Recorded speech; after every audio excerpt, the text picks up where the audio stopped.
Why did the beauty queen cross the road? Because she heard there was a crown on the other side. Now that we've got the smiles going, let's dive into a topic that's been causing quite a stir in the beauty pageant world. That's right, folks. We're talking about the inclusion or exclusion of trans women in beauty pageants. It's the hot potato that has everyone, from pageant queens to armchair critics, chiming in. On one side, we have those who believe beauty pageants should remain a platform for biological women only. They argue, in essence, that a man cannot be crowned as the most beautiful woman. On the flip side, advocates for inclusion argue that anyone who identifies and lives as a woman should have a fair shot at the crown. A real clash of tiaras, wouldn't you say?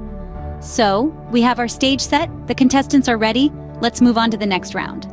Now imagine this scenario. You've spent your whole life dreaming of being a beauty queen, only to have the crown go to a man. Sounds preposterous, right? Well, this is the crux of a debate that has been swirling around the world of beauty pageants for quite some time now.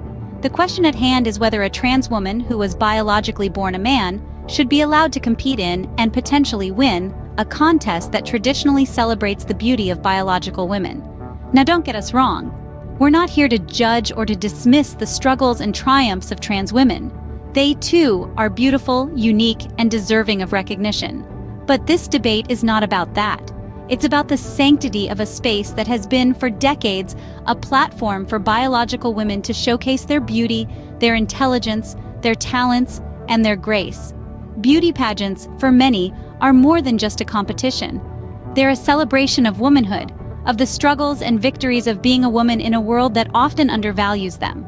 They're a testament to the strength, resilience, and beauty of women-born women, who have navigated the world and its challenges as such. To allow a trans woman to compete in these pageants could be seen as encroaching on this space. It's like being a lifelong baseball player, training and honing your skills, only to have a cricket player come onto the field and hit a home run. It's not that the cricket player isn't skilled or deserving of recognition, it's just that, well, it's a different game, so where does that leave us?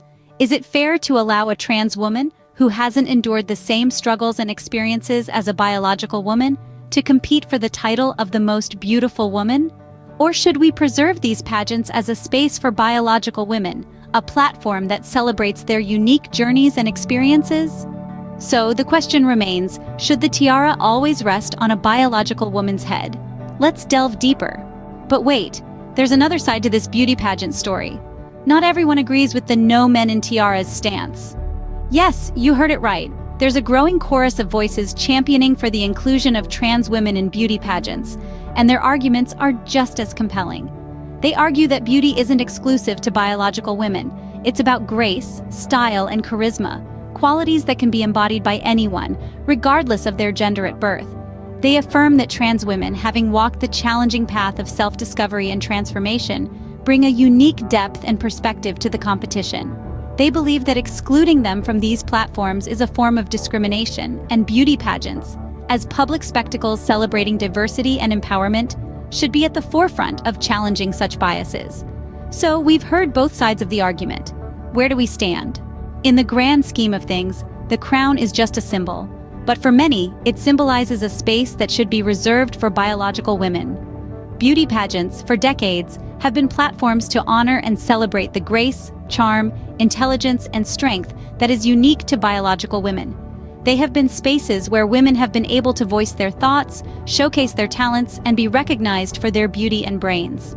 Don't get me wrong, we understand the struggle that trans women face and the courage it takes to live their truth. And while we respect and support their journey, perhaps there's a need to create a separate platform where they can celebrate their beauty and strength, without encroaching on a space that has been traditionally reserved for biological women. At the end of the day, beauty pageants are about celebrating womanhood, and perhaps the safest way to ensure that celebration is by keeping the crown within the realm of biological women. After all, isn't womanhood a crown in itself?